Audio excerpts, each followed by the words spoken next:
I'm going to have our currently elected officials promise not to take more than 2 minutes.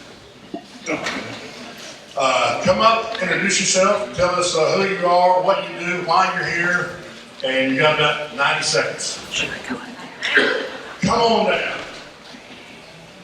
My name is Melinda Preston. I am your Denton County Republican Party Chair.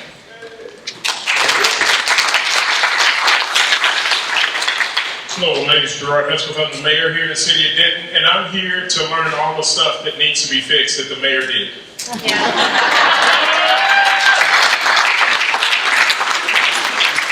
Hey, I'm Nate Hopper, and I'm proud to be your state representative.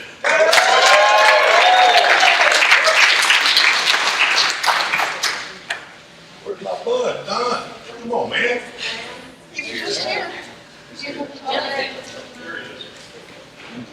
You didn't have your hat on, that's why. She's special. She's special. Start the clock, Ellen. I'm Don Hicks. I'm your current precinct chair for the western half of Robson Ranch. But you need to know who this guy is. David Parker. He's your precinct incoming chair for the eastern half. We're working together to help you be informed voters. Thank you for being great Robson Ranch voters.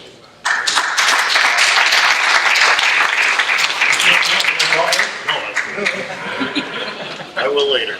Jill Jester, who's running unopposed, but she still deserves some time, so here we go. Good evening, everyone. Thank you so much for being interested citizens in what is happening in Denton. My name is Jill Jester. I currently serve in Place 6, which is an at-large spot on the Denton City Council. I've been so blessed that I do not have an opponent this year. However, I do want you, if you would please, to bubble in the circle next to me. It does matter how many people vote for different reasons. Just a tiny bit about me. I was born and raised here in Denton. I moved away and came back about 12, 13 years ago. I'm a small business owner. I've run the business for about 12 years. I'm an attorney and a certified mediator. And I'm proud of my track record thus far as practical, sound decision making on council. I have been a proponent of wise economic development. I advocated for and received the votes on council to add a certain amount towards our catalyst fund, because economic development is not handouts to big companies. It's not just putting on seminars. It is being strategic with the cities that we compete with to get dollars here, because the more sales dollars and more other types of dollars we have come in, the less the taxes. And there are only so many ways that we can raise funds in order to provide services. Secondly, I've taken it to task to try to be as fiscally responsible as possible, as well as encouraging citizen input. With that, we have about twice as many boards and commissions that our city runs than cities twice our size. They need to be streamlined, they need to be organized better, and we need to find ways to reach people that have not considered serving on a board or commission with different recruiting efforts. We have some people that serve on 3 different boards and commissions, and then lots have problems with quorums.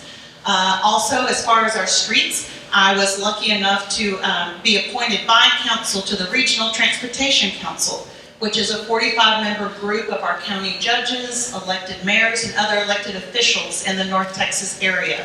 And they help decide where billions of dollars for transportation, streets, etc., from state and federal funds, where those go. After 1 year on the Regional Transportation Council, my North Texas peers elected me as an officer secretary.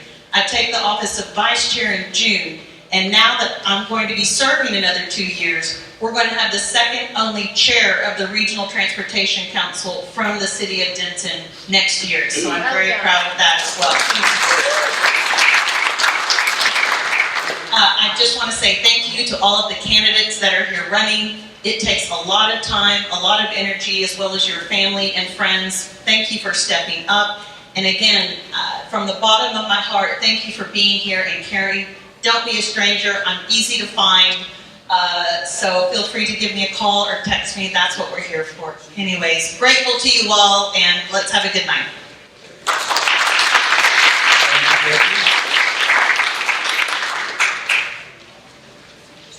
I'm gonna get my moderator here hooked up. We're hooked on mic. Mike gets mic. Two fingers. If the candidates, if y'all come up on the stage and just pick a chair, doesn't matter what order you're in, we call that random selection.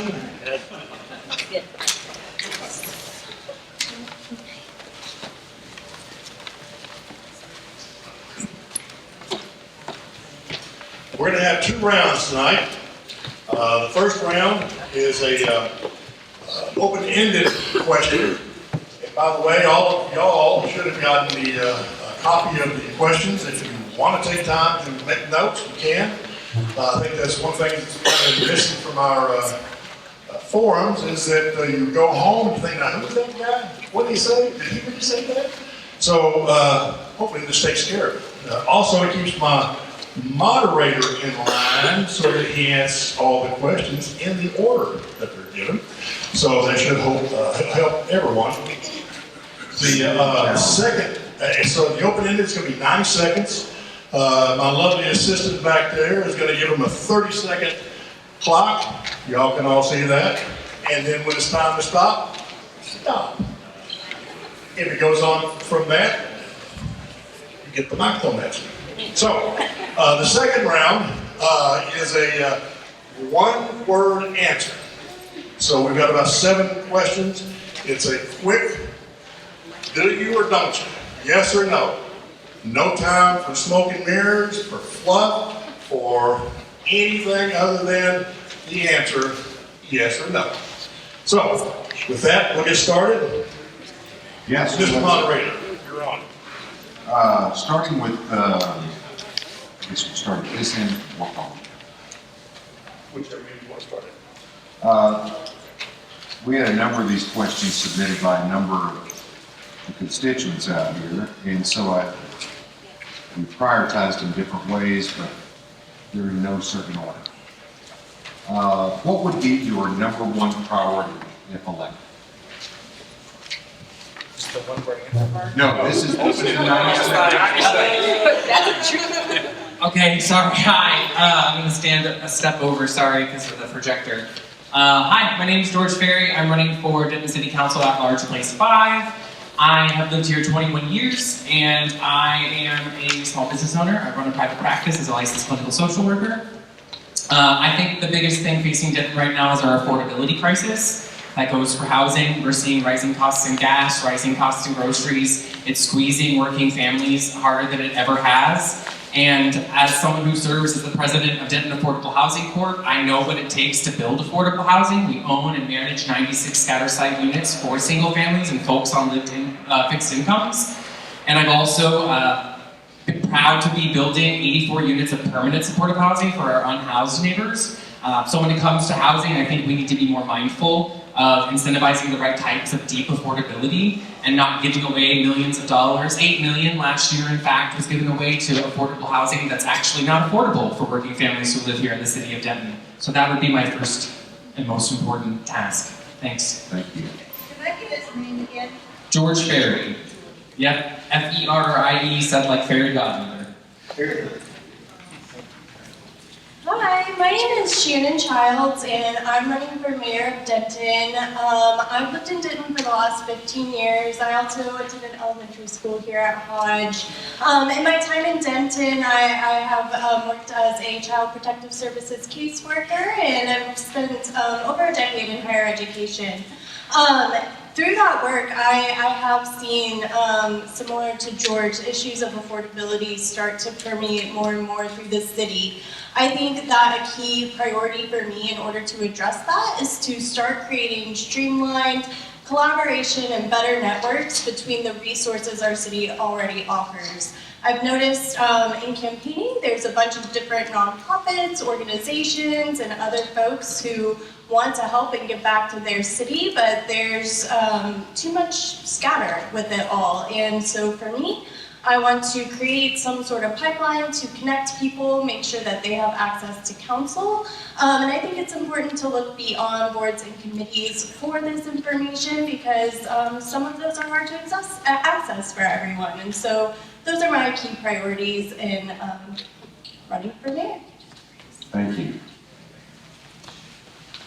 Chris? It's a narrow stage up here. My name is Chris Watts. I'm running for mayor and served as your mayor from 2014 to 2020. Grew up in Denton, went to high school here, graduated from college, but I'm going to go straight to the answers. What are my priorities? First one's the budget. Let's make sure we have a budget process that we can actually know what's going on and that we're not surprised as council on whether we have a shortfall, what's going on, so that we can make sure we manage your money correctly and with the utmost stewardship. Number two, apartments. We've got an issue with affordability in this city, and it's really primarily due to some nonprofit organizations that are teaming up with apartment buildings that are taking millions of dollars off the tax rolls, but not providing the affordable housing that those tax incentives are supposed to be in exchange for. So we have to do that. Number three, I want to make sure that we educate the community on our energy. You know, we talk about we're 100% renewable. Let's make sure the community understands what that is. We have an affordability crisis. Our utility rates are scheduled to go up 5 to 8% per year over the next 3 or 4 years. So I want to ensure that we have some very comprehensive conversations about why that is, and are there some things that we can do in order to mitigate that so we can address that also with the affordability issue. Thank you. Thank you. I told Angela she has permission to grab my belt loop if she sees me going forward. So, okay, I'm Erica Garland. I'm running for Denton City Council Place 5. It's an at-large seat, so everyone in Denton can vote for me. I think it's important you know a little bit about myself. I've lived in Denton for 16 years. I raised my 4 boys here. I built my career at the Denton Enterprise Airport. I currently work for a major airline where I do pilot recruiting. I've served on our airport advisory board, and I currently serve on our planning and zoning commission. All that to say, first day, what I'm going to bring to our council is a cohesive, kind, functioning council. I strongly believe that our council needs to be, have strong communication. They need to like each other. Maybe you don't need to like them, but you need to be able to work together. You need to be able to communicate and have a common goal. This is something that we see frequently in corporate America. When you're working towards a common goal, you have to be able to work with different departments and different types of people. So I think that when we have a council that respects each other, is kind to each other, communicates, and works well to each other, then we can focus on the bigger issues, like our budget, attracting the right kind of economic development. Denton needs better, higher-paying jobs. And so we need to be actively pursuing business to attract that to Denton that is going to be able to kind of lift up all of Denton. And that's what I want to do. And this seat, I want to represent everyone and bring our council back to center and focus on the core issues. Thank you. Thank you. Okay, Erica's got my back. I got you. My name is Angela Brewer. I'm running for mayor of Denton. I'm super glad to be out here at Robson Ranch tonight because I think it's important for us to become a citizen-led community once again. I grew up in Denton. It's my hometown. And I have seen over the last few years a community that isn't being heard well by the city council and by our city leadership, where we see the community showing up over and over again to give their feedback, to give their input, but the city council actually voting opposite of what the people are asking for. So my #1 priority is to reestablish trust between the people of Denton and our city government, and to help the people feel like they are back in control of the decisions that are being made in our community. Some of the important decisions we really need to think about is one of the ideas that Chris and Erica were talking about is with our budget. Because we did come up short in this last year, there were cuts that had to be made. That's an area where we have to take a hard look, and we have to be citizen-led. We need to be going to the people of Denton and asking you, what are your budget priorities? Where do you want to see the city spending its money? We also really need to concentrate on economic development that leans into our skill and talent that already exists within our citizens. So let's get into the community and talk with folks about what they see happening in Denton that we can capitalize on and turn into real economic development that is homegrown. Thank you, appreciate that. We'll start again down at the end, and then we'll come back this direction. Same way. And the first question kind of leads right into this one. Can you give us an example of wasteful spending in Denton? Absolutely. So today I was out on Sherman Drive near Loop 288, which is near my house, and there's a construction project that's been going on for about 3 weeks now that has one lane of Sherman Drive cut off, which is creating only one lane incoming. I saw a terrible accident there a couple of days ago where a car got T-boned by a big truck because of the difficulty in just trying to maneuver around those intersections at Kings Road and Sherman Drive. I think we have areas like this all over Denton where road construction is out of hand, it's over its time limit, it's over its budget, and we don't see a city reacting very well to bring that back into control. So one example of wasteful spending that we have is letting contractors who are building our roads and doing all these construction projects get away with not being held to their contracts. I think we should very much go in and take a close look at every single one of the projects that are currently happening. If there are contractors who are currently doing work on our roads that aren't meeting their obligations or meeting their side of the deal, then we need to make sure we're not hiring them for future projects. Thank you. Will you repeat the question? Sure. Can you give us a specific example of wasteful spending in Denton? So Denton has spent a lot of money on lawsuits that are outside of the city purview.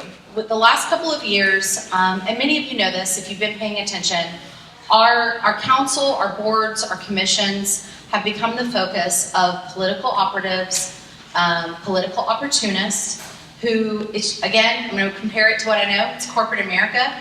You're building your resume and you're building your brand for higher offices. And so many of these people have gone in and put in petitions, different things, and I'm not saying that maybe that some of those things shouldn't be fought, but they have to be fought at the state and the federal level.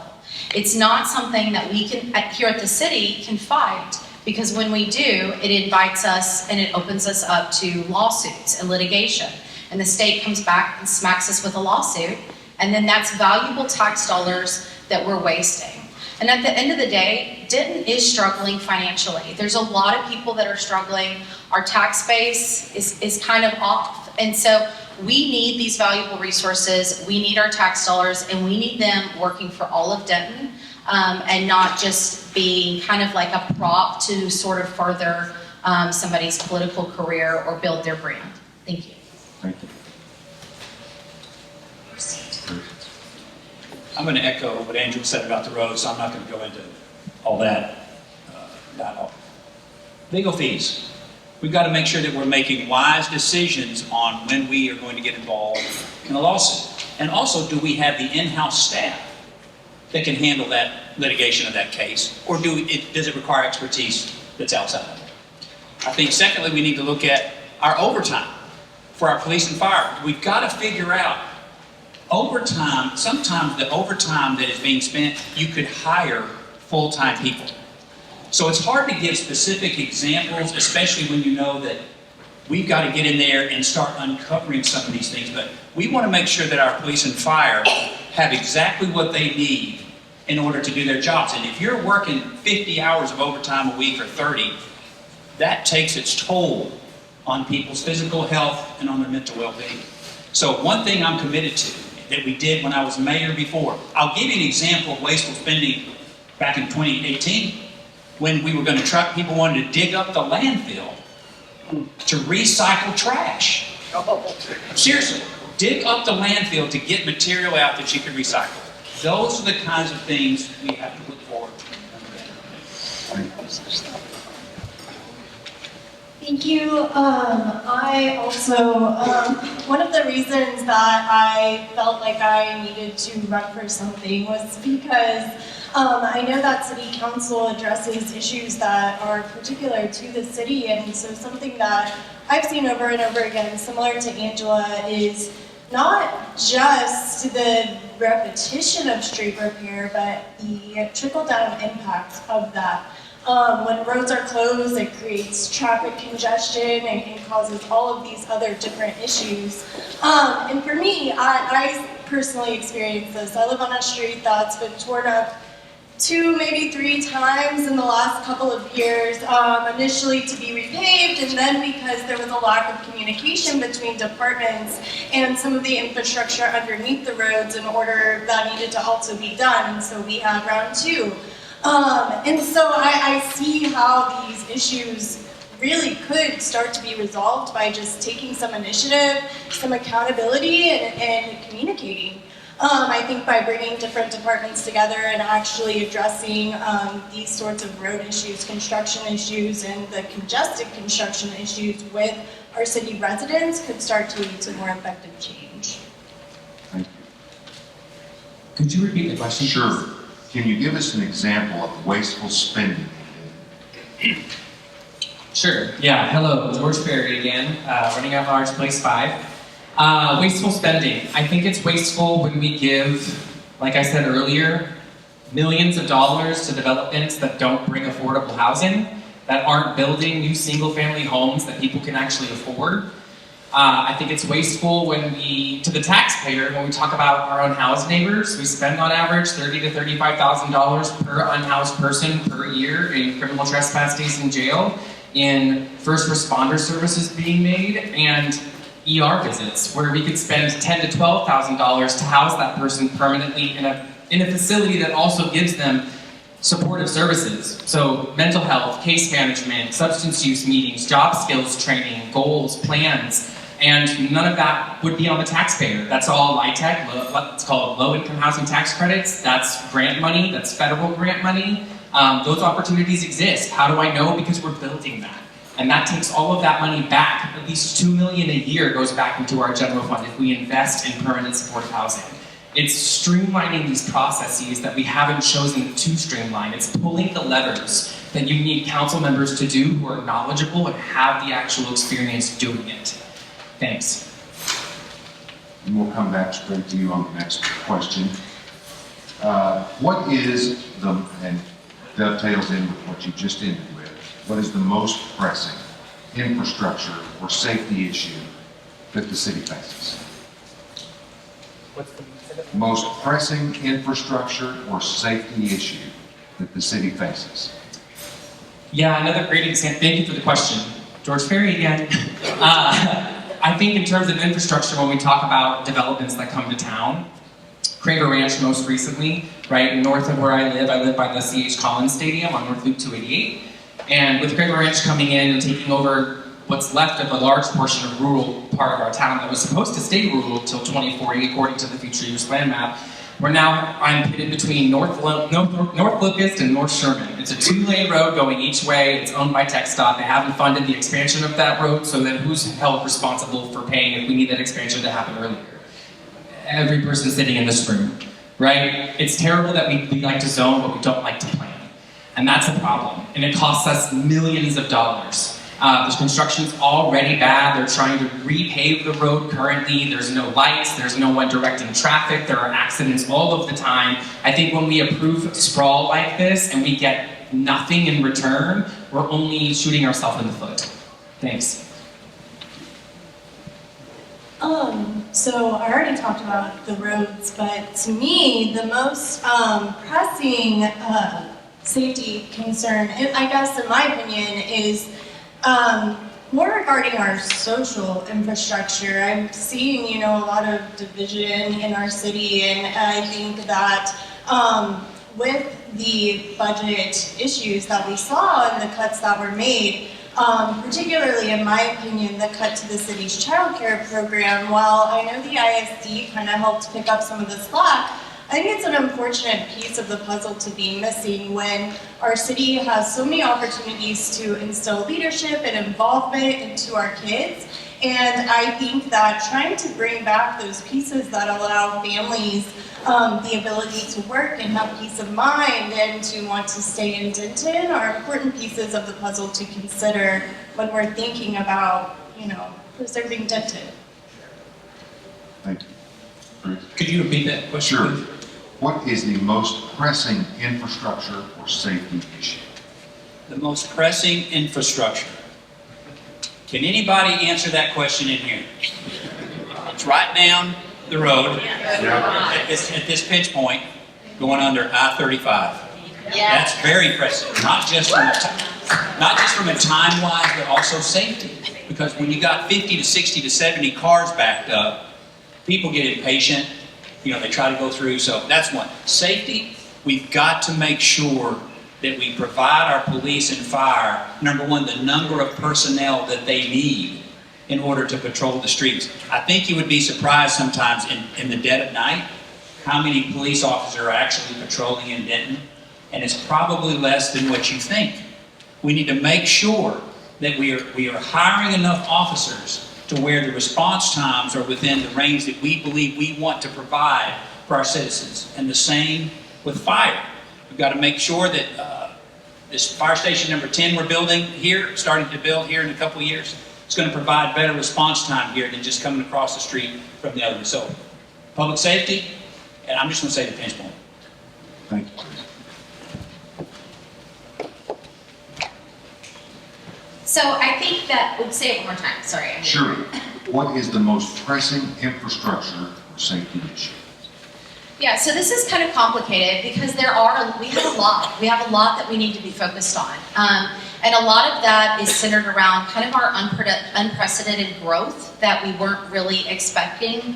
Well, we should have been expecting it, but we weren't prepared for it. And so that's been a really big problem in several categories, is us being reactionary instead of proactive and intentional in our strategy of being ready for this growth. So it took me a really long time to get here today. And so I know you guys are dealing with infrastructure issues. It's happening all over Denton. I live near Sherman Road.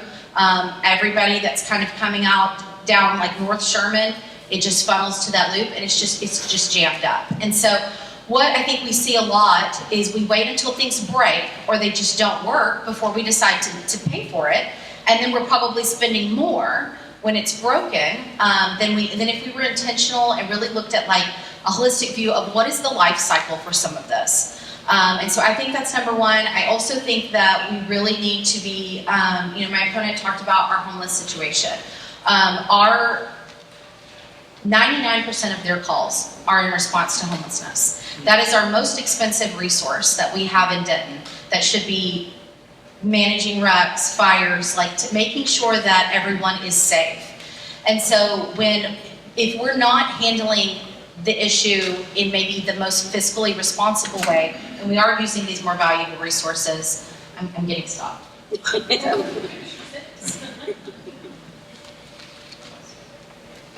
I have 12 answers to this question. So trying to narrow it down is difficult, but a lot of what I want to say has already been said, so I'm going to jump into one that hasn't been said yet, and that has to do with kind of the missing middle of housing in Denton. So right now, the work that that George's organization is doing with the Denton low-income housing projects are going pretty well. They need to grow faster, but we have a good model for that, right? We also have Hunter Ranch and Cole Ranch and Craver Ranch coming in on sort of the other side of housing.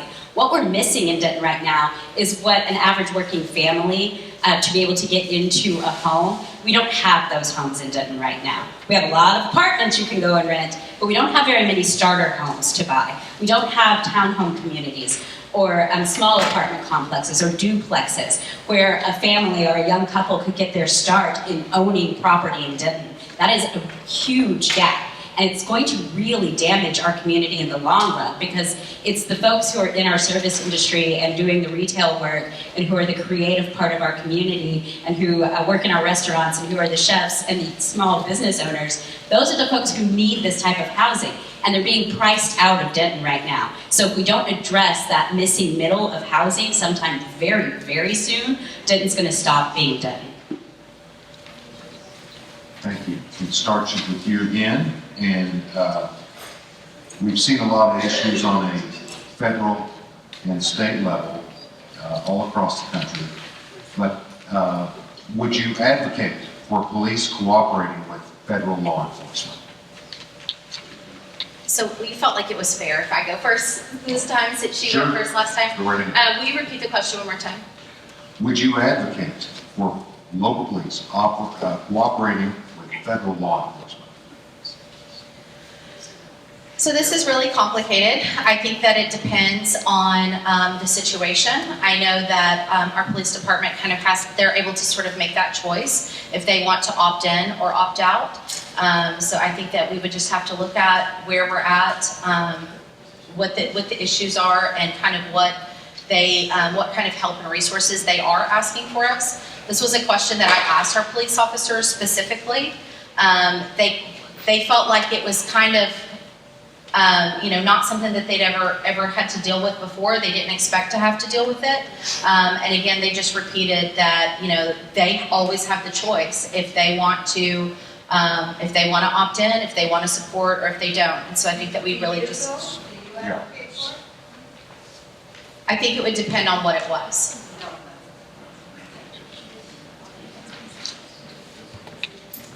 Are we going to go back one? Yeah, you can go back if you want. Oh, Yeah, I thought we were just going to circle. Yeah. Okay. Yeah. Could you repeat the question? Sure.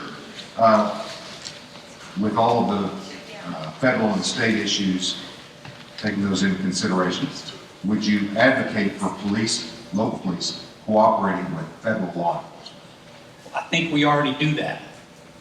We have to cooperate with ICE in the Denton City Police Department. I mean, they can't.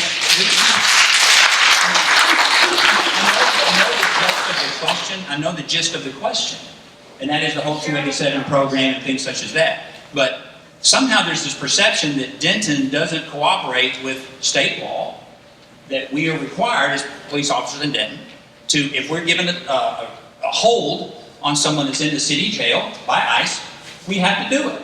Now, the practical matter is that very seldom happens, because Denton doesn't have but maybe 1 or 2 jail cells or 3, so we're not there to incarcerate people for long amounts of time. But when we're asked to cooperate, we do. We don't have any policies on the books that say we're not going to cooperate. We don't have anything that's been brought up that says we don't want to cooperate. In fact, this happened back when I was mayor. People are wanting us to become a sanctuary city, whatever that means. I said, we will follow the law. Here. So, thank you. Thank you. I am not going to have a popular opinion here. I would not advocate for that in terms of ICE. I care about our immigrant communities. Whether you like it or not, they are working. They are purchasing things from our grocery stores. They are contributing to state taxes. That's just simply happening. And I think when people aren't doing crimes, they should be left alone to live their lives. I will say that I've been reading recently that all these data centers that are popping up are revealing thousands and thousands of images of child sexual assault material. And to me, that's a bigger deal than going after people who are just living and working and doing their thing every day. And so to me, it's confusing to, one, as the mayor, this isn't something we have a direct say over. We have to abide by state and federal laws and work to protect Dentonites as much as we can. But yeah, I just question our motivations and what we're doing to actually help protect and keep people safe. Thank you. I want to first acknowledge that Shannon is a caseworker and I'm a clinical social worker. So we actually actively work with communities who are pushed to the margins. And because that is a fact, we see every day the struggle people have and the perception that exists from this 287G agreement, the opt-in option, and there are two big things that come to question that Shannon hasn't mentioned yet, and they are, one, by opting in, we're co-signing racially profiling, and we just talked about not wanting lawsuits that are costly to the city. And two, we also, by opting in, would have to spend quite a bit of money to have them trained and involved in this program, which we shouldn't be spending. With a $14.5 million shortfall last year, we have to be more mindful how we spend our resources, and we also need to make sure we're not pushing people further into the shadows. Thanks. You can hold the mic for this one. Will you? I'm sorry, I didn't get to start on this. Oh my gosh, that's right. I'm sorry, we've just been doing We that messed back. up the order down here. Eric will have. So the question was rather broad, but I'm going to narrow it down the way that I think some of the other folks on the stage have. That Mayor had spent this here, and he had a meeting with ICE agents or with the federal government and with the chief of police in Denton about a 287G agreement, which would be a formal agreement between the city of Denton police officers and ICE for our police officers to act like ICE officers, right? And so that was the idea. I am 100% opposed to that. I will advocate with my whole heart and whole voice against that. I think it is detrimental to the safety of the people of Denton. Our police force counts on having community support. Our police force depends on having trust and good relationships with the people of Denton. That's how they are able to do their jobs. That's how they're able to solve crimes. If they go into neighborhoods and they need to solve a crime, they need to know who the local drug dealer is. They need to know who's breaking into people's houses. The only way they can get people to talk to them and give them information is if they have positive relationships with the people of the community. The minute that our police force partners with an outside agency like ICE to come into our community, they're going to ruin all trust and community building they have ever done. We're also putting our officers in harm's way if we're asking them to act as ICE agents. When they came onto the police force to be City of Denton police officers, they did not volunteer to be ICE officers. That was not the job that they signed on for, and I think it is incredibly unfair for us to now add that to the workload that they were given, particularly when it could put them in a great deal of danger. Okay, we will move on from that one. Next question. Will you continue to support state drug laws and uphold the repeal of Proposition B that has cost Denton more than $200,000 in legal fees? I got the mic, so I'll answer that. That's probably the same answer. Sure. I mean, that's what we did, but really, that answer has been made for us because the Texas Supreme Court has failed to accept and hear a case that originated from Austin that got appealed, basically the same ordinance, to the appeals court in Travis County. I think it's the 15th Court of Appeals. And they reversed Austin's ordinance that was similar to Denton's. And the Supreme Court said, we don't need to hear it, and so that becomes the law of the land. So, yeah, I mean, that's the law. So we will enforce the law. Okay, we can't hear his microphone. You can? Now we can. Sorry. Can I repeat myself? No. Yeah. Could y'all hear me back there in the back? Okay, all right. Thank you. Thank you, Don. I'm so sorry, could I get the question? No problem. Will you continue to support state drug laws and uphold the repeal of Proposition B that has cost Denton more than $200,000 in legal fees? I mean, as the mayor of Denton, we have to abide by state laws. I mean, I think that when there is an issue on the table that citizens are coming to city council and saying that they have a problem with, when it extends to something like Prop B, it's important to put that out into the community and see what the community wants to do. And I do think at the end of the day, our responsibility as city leadership is to advocate for what the city wants to do. And that's what we've seen. I feel like, at least with Prop B, was the majority of Denton voted to support this, and that's what we wanted to try and do to help them. And I think as long as we are always speaking on behalf of our citizens, our Dentonites, then that's almost always doing the right thing. Yeah, this question came up in the Republican Club forum as well. And again, when Denton and I speak overwhelmingly, over 2/3 vote in favor of something, it is our job. The city structure is the people, city council, city manager. Our job is to defend the wants and the will of you, the constituents. So going to bat for those constituents, I think, is important. And at the same time, respecting federal and state laws as they supersede us. This feels very plain and cut and dry simple to me. Yes, we follow the laws that are written, and we also support the will of the people. So there are kind of two parts of that question that I'm going to handle separately, and I'm going to do the second part first. So would I continue to support the repeal of Prop B? Yes, for all of the reasons that have already been said. The Supreme Court in Texas has had the final word on this, that cities like Denton, and there were several other cities in Texas who passed similar propositions to decriminalize marijuana within their community, to take that burden off of the police force, off of the jails, off of the court systems. Talk about a waste of money. There it is. There were several communities that passed similar propositions, and the state has been clear that we cannot use that in our cities, even though that was the will of 72% of the people of the city of Denton.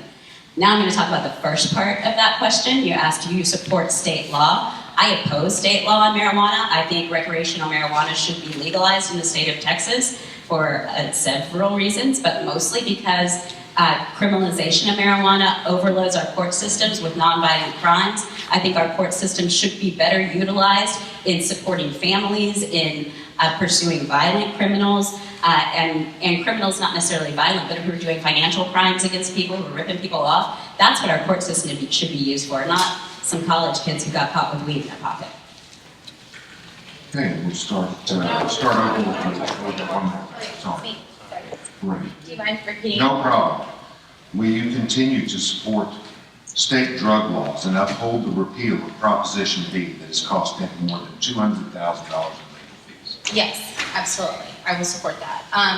Again, I think that Prop B, and you guys can keep me honest, I think it was 72% of our residents that voted in favor, or that kind of signed that petition in favor of it. That's an overwhelming number of people that felt strongly about this issue. And so I do think as a council member, we have to find that balance of listening to our community, engaging with our community, but also kind of being the determining factor on what's a want and what's a need. And right now, Denton is in a critical position of, we have a spending problem. And so we've really got to kind of bring it back to the core issues. Stop wasting, again, you're gonna hear me say this several times, stop wasting our valuable tax dollars that could go to other things. And so to answer your question, simply yes, because this is one of those issues where we stepped outside of what's the city's purview. I think it's great that we're a community that wants to listen to our residents, but I think that we need to be mindful of our spending and, bring it back to center and not kind of get wrapped up in some of these things that are going to cost us a lot of money along the way. So the last question that we're going to have in a 90-second response format relates to affordable housing. And each of you have mentioned affordable housing at one point or another in the discussion here. And so we'd like to talk about it in a different format. Specifically, when looking at affordable housing, what would you propose is affordable, and how much would it cost, and who is going to pay for it?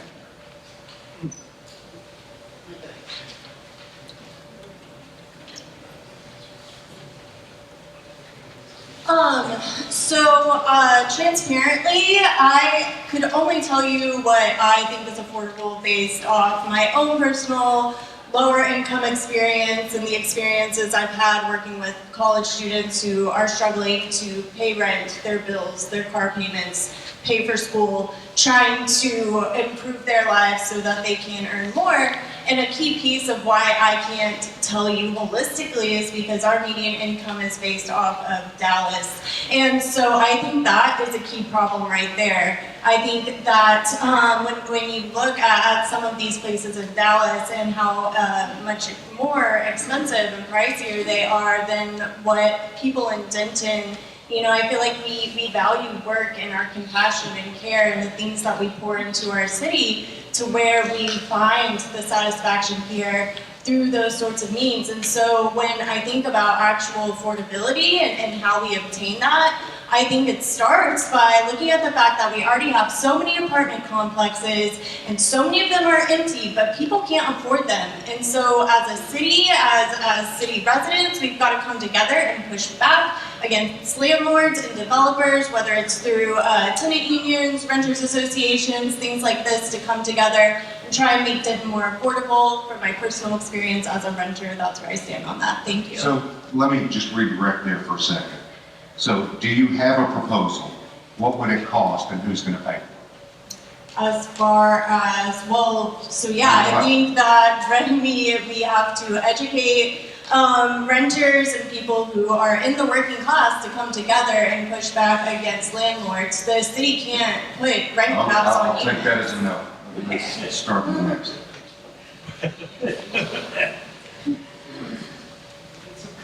So data's been out there for a while, so when we talk about council not knowing, I disagree. We are the 12th fastest growing county in the country, and in the triangle of DFW, we are the second worst in housing availability for low income and severely low income families. For every family that needs a home, for every 100 families that need a home in the DFW Metroplex, there are only 14 units available. 14, which means 86 families don't get housing they can afford. So when we talk about affordability, you have what's talked about all the time, 80% AMI, right? Adjusted median income, area median income. What is truly affordable in Denton, and what we're seeing now, is around the 67%. What Denton Affordable Housing Corp does, which again, serve on the board as the president for free. I do not get paid to work there. I help manage our budget. I help make sure that we're writing grants that give us millions of dollars so that it doesn't cost the taxpayer money. We're building 9 single-family homes with 9 ADUs on Hinkle. One of the biggest problems that needs to be solved to address affordability is streamlining the process it takes for organizations like that to get this project through all the departments of the city, past P&Z, to build shovel and ground, because we've spent over $400,000 to $600,000 in pre-development costs going back and forth with the city when we intentionally asked them from day one to walk with us hand in hand to make sure this could get across the finish line faster. $600,000 against the bottom line makes that harder to make it affordable, right? So then we say, well, we can't sell all 9 for half what the market value would be. We have to sell maybe 7, maybe keep 2 and rent them so we can make that back up or make the project what's called pencil. I'll stop here, but I'm happy to talk about this all day like it's my second job, because I do. Thank you. Yeah, well, perhaps that's part of the problem, in that once we get the government involved in trying to make housing affordable, it seems like they only add cost to it. Something similar to what's going on in New York City with grocery stores. I'm sorry, what was confusing about my answer? I apologize. Well, when you started relating the hundreds of thousands of dollars that have been plugged into the equation on trying to make housing affordable, Yeah. that obviously makes housing unaffordable. Yeah, that's not quite what you said. But want to be clear, the hundreds of thousands of dollars of pre-development was spent because we had to go back and forth with the city, specifically the city of Denton. So what? When we intentionally And asked all them, developers have to do. So as mayor, what would you? I'm running for at-large place 5, sorry. For place 5, what would you do to propose to the city higher-ups how to get rid of that stuff? Great question. So that you don't pay the $600,000, because that's really, I'm paying $600,000, Right. not the city. Well, the company, DAC pays the $600,000 for pre-development, going back to their engineers, right? Reworking the plans, moving the lines, and the comments that came back from different city government departments. But to answer the question, it's having someone who understands the levers to say, let's pass an ordinance that says, when you meet the matrices that you have to meet to qualify for this is an affordable development, We streamline that process. What does that look like? All departments get together in one meeting. We go through this intentionally from day one. We do all the surveys together, right? It's being intentional with the process. I guess. And that's something you can do and pass. The big picture economically is, we're talking about removing free enterprise from building homes that people can buy and afford. Everyone out here, time's up. So, Heard. I just want to make it clear that like this already happens in our city. We're doing that work. And I'd love to tell you more of the struggles and the great parts about it. Thanks. And kind of jumping off where George left there, the funding that they're spending for these affordable housing units right now is primarily grant funded. So this is coming from federal grants that are being spent on affordable housing. So it's not coming out of our city tax base, it's coming out of federal grant money, right? Oh, sorry, have to eat this night, sorry, yeah. So it's a different pocket of taxes, but they are federal grants that are coming in. I don't think the free market works to keep diverse housing in our community. is that a priority for anyone in this room? No. Okay, it's a huge priority for me and everyone who loves Denton, Texas. We only get to exist We as a love Denton, Texas. Be careful there. Okay, can I finish my answer now? Be happy to, but, Awesome. but before you insult the rest of us. Okay, well, if you let me finish my answer, maybe you would have heard less insult. Thanks. So, Denton is a vibe, right? Denton is a feeling, it is a spirit. And it is kept alive by a huge diversity of people who have a huge diversity of income. A lot of the people who make Denton what it is are the folks who are making $30,000 or $40,000 a year. That's how much money they make running their coffee shop. That's how much money they make selling records at recycled books. That's how much money they make running their small business. That's how much money I make running my small business. Okay? That's what we're talking about in affordability, $40,000 a year. There is not housing being built in Denton right now for someone with that kind of income to be able to live in. There's no city in the country that is. It's not a qualifier for any mortgage. $30,000 didn't qualify you for a mortgage. So, if we have developers who come in, who are recruited by the city to build the kind of housing that the missing middle can afford, things like townhouses, small cottage communities that are multiple houses around a garden, right, instead of lots of streets running through them, but are communities, not apartment complexes that are faceless. Starter homes, right, this is what I'm talking about, that our city needs to be intentional in filling the missing middle of housing when we're talking about affordable housing. That's time. Yeah. How many of my minutes did you take? Yeah. Not as much as we are.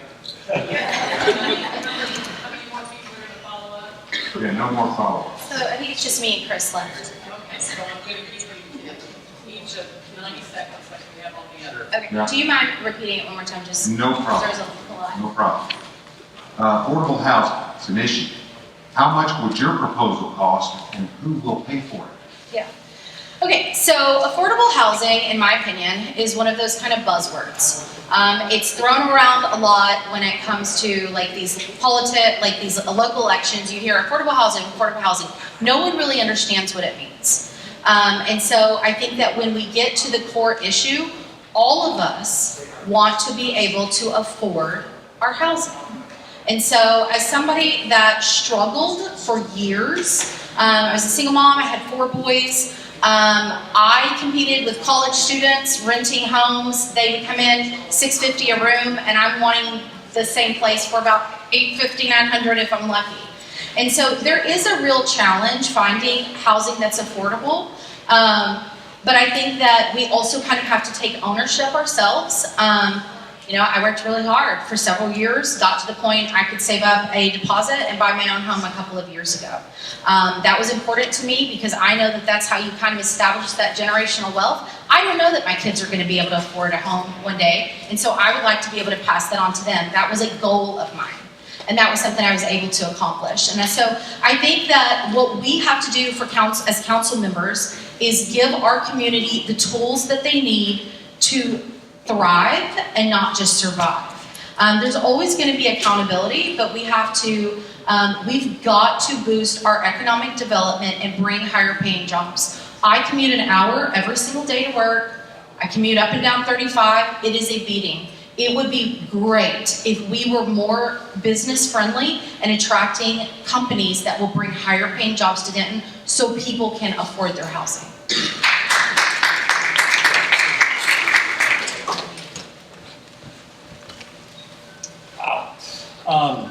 Well, first of all, there's two issues when it comes to affordable housing. One is... Hold the mic up.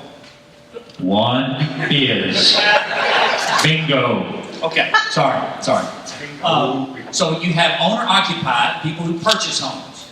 There's a whole different cadre and ways that we can help with affordability there. One is if you wanted to have smaller lots, smaller homes, but it costs to build. I mean, the cost per square foot now is astronomical, but the standard for affordable housing is 30% of your income goes towards your housing. The problem is, in Denton, that standard is used a Dallas standard. So we're $30,000 less here on median income than Dallas. So then you go to the affordability of rental units. I'm going to tell you, Steve, you asked you're paying for it? I'm going to tell you right now, the city is losing $5 to $6 million a year in property tax exemptions to go to apartment developers and nonprofits who are not providing affordable housing in this community. So we are already paying for it because that revenue is not doing what it's supposed to do. So my proposal, we have to work with the Texas legislature. We have to grab meetings with these apartment developers, these nonprofits, not the ones that are up here, because that's not it. It's another one. We have to make sure they're doing what they say they're supposed to do. And quite frankly, I'll be honest with you, if they're not, then you have to take action. And sometimes that means you've got to go through the systems and the legal systems that people don't want to work with you and try to solve a problem together collaboratively, then you have to go a different route. So that would be my proposal, make sure that we are ensuring, I got to stop. Sorry. Stop. Yeah. Okay, now we are into the lightning round. Oh, no. Drawing first. Oh, heck no. We gotta have a door prize. Come on down, George, pick a card, any card. Not your own, though. And the number is? Oh, I was like, I don't have the name. 848500. 500. Come on down. Oh, this is a Texas neck pillow. Donated by somebody from the group. Don't know who. There you go. All right.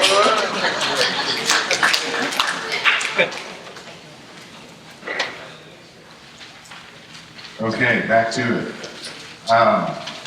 This is the lightning round. Now these questions, and there are 7 of them. And what we'll do is just start at one end and pass the mic. These are yes/no questions. It's yes/no. It's that simple. No explanations, no words after, nothing beyond that.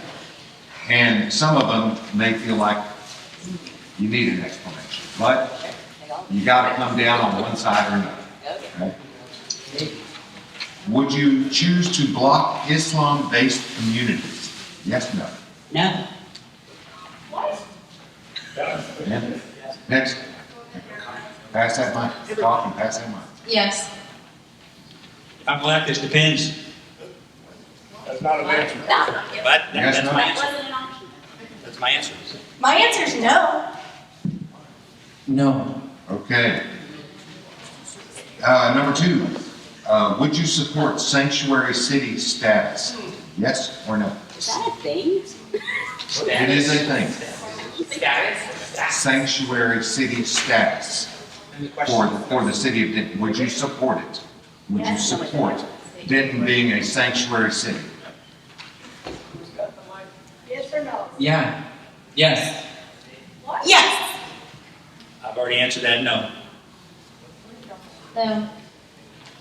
I actually don't know what that means. Oh, come on. I don't. What is a sanctuary city status? Sanctuary city. You understand? Think Minneapolis, Exempt Portland. exempt from Is it a any policy? Is state it like a or law, a federal policy we would adopt in the city council that would say we are a sanctuary city? That's what they've done yes, that's what they've done in sanctuary cities.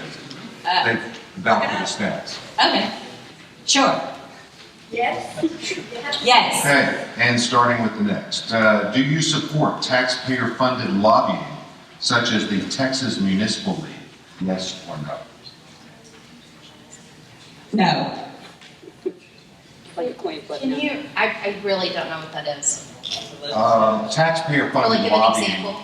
Taxpayer-funded lobbying being a political arm of a private group providing money to. Actually, I need to change my answer. I just processed Texas Municipal League, and yes, I support them. You support TML, or you support the Texas taxpayer Municipal funded? League. Well, that was the example, Texas Municipal League. That they are tax funded lobbyists. Arguing So for our cities' tax rights dollars against the state. pay them to then go to y'all to lobby for higher taxes. No, I think, That's what they do. no, I think it's the city lobbying Austin. No. No. It's the other way. It's the other way around. Okay, then I'm gonna have to say I don't know because I thought the Texas Municipal League was an organization of cities that lobby the state so that we can have local control. So I actually don't know what we're talking about, so I'm not gonna answer. Okay. Based on how you've explained it, I would say no. Repeat that one more time. Do you support taxpayer-funded lobbying such as the Texas Municipal League? Taxpayer-funded lobbying. Taxpayer-funded.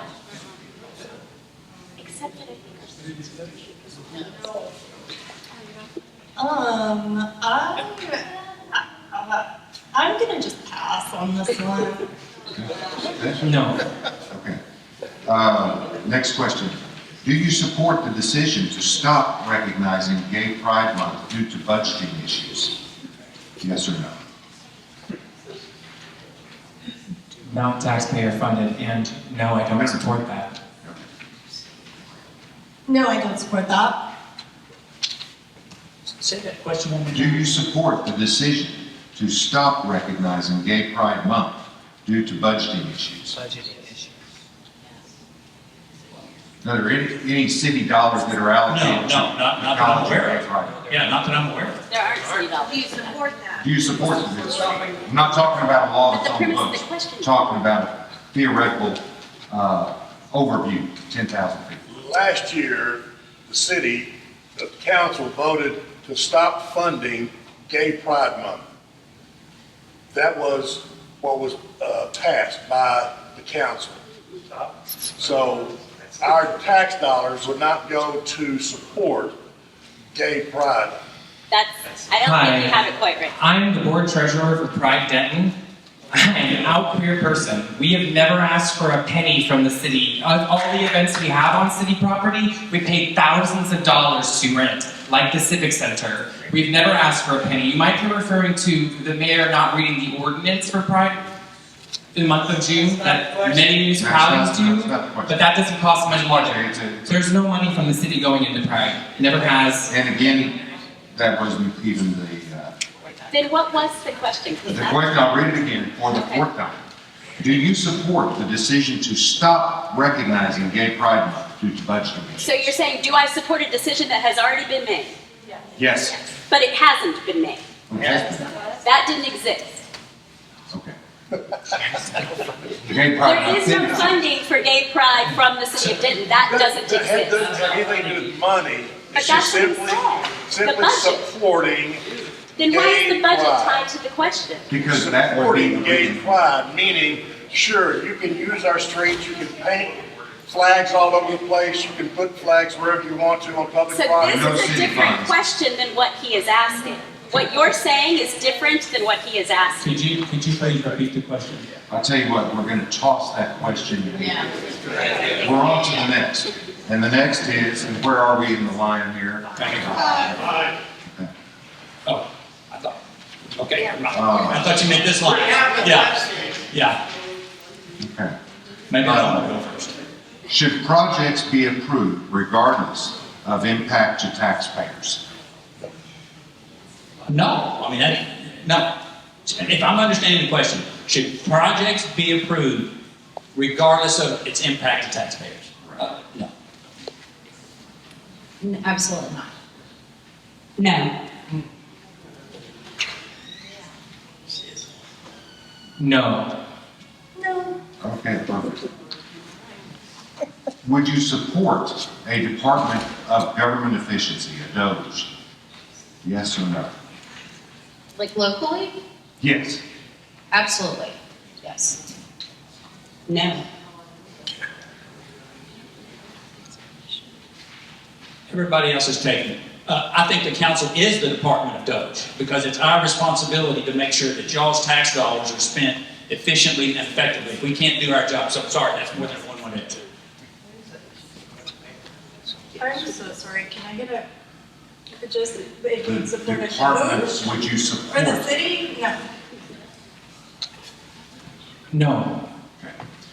Do you support the use of flock cameras, automated license plate reading cameras, for the generation of revenue for the city? No. For the generation of revenue? Well, that's what they do. No. Question is, do I support flock cameras for the generation of revenue to the city? No. And the answer is, Do you support flock cameras, for use in the city? okay. I don't know if that was the original question. That is wasn't the our original question. It was not? That is the original question.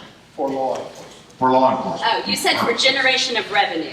Law enforcement, generation of Okay, then revenue, do law. y'all want a chance to re-answer? Because you said generation of revenue. Okay, so if you could repeat the question, I would appreciate it. Do you support the use of flock cameras, automated license plate readers? Yes or no? For whatever purpose the city wants to use them. Whatever purpose the city wants to use them for? Okay, these questions are written, I'm gonna say, no, I don't support them because there's a lot of depends on that. So if it comes up before council, we'll do it. So no, I don't, given the question. No. Yeah.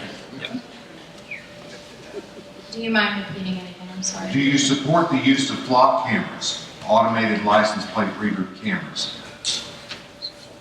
It's a tool they use, so I'll say yes. No. We have it. We made it through. Thank you all very much.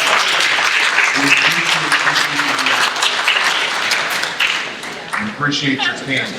Thanks, wait. Yes.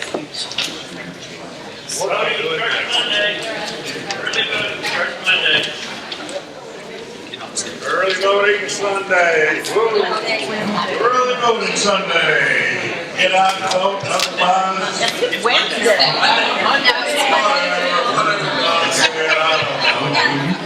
Different direction when you're not answering the question. You're a candidate.